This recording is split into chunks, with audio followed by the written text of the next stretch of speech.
let's talk about cancer. Big, scary concern for a lot of us. Do you know why the cancer rates are so high, and is there anything that we can do about it?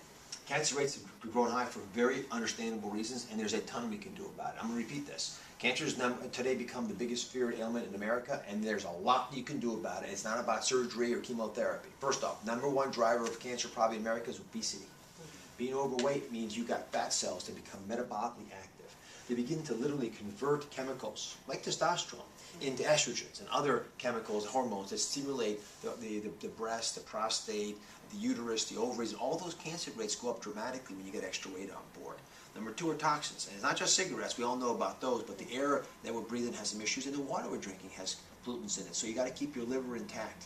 And the liver is resuscitated by leafy green vegetables. And I can tell you, especially in the African American community, a lot of folks live where they can't get leafy green vegetables. So I'm telling you right now, you can get them. They're there, but you got to come together as a team and say, listen, as a community, we're going to start buying this stuff. So broccoli, which a lot of folks don't like, but you can saute broccoli, put a little butter on it. I'm okay with that. Okay. And it just tastes, I think, fantastically great.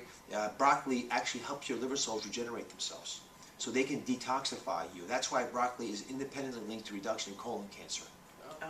So those are just simple things you can do today, right? Lose a little bit of weight and eat a little more leafy green vegetables and cruciferous vegetables like broccoli, and you're going to dramatically change cancer rates. And there, by the way, tons more advice on DrOz.com. But that's just 2 examples of big things that you can do. Don't ever think that you don't control your future destiny. You're given your genes by your parents, but you actually, in your deep down, control how those genes are turned on and off. I'll tell you a quick story. Gail King told me this once. We were at an event, and she says, I'm really worried about having a stroke. And I said, why? She says, my dad had a stroke.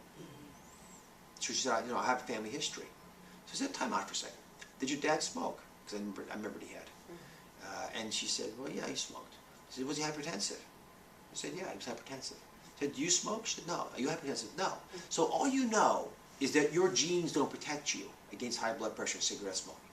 But if you don't have high blood pressure and if you don't smoke, then you don't know what your genes are. Right. So there's no real reason for me to believe you're going to have a stroke in your life. I think those are the kinds of insights that make a big difference when people understand.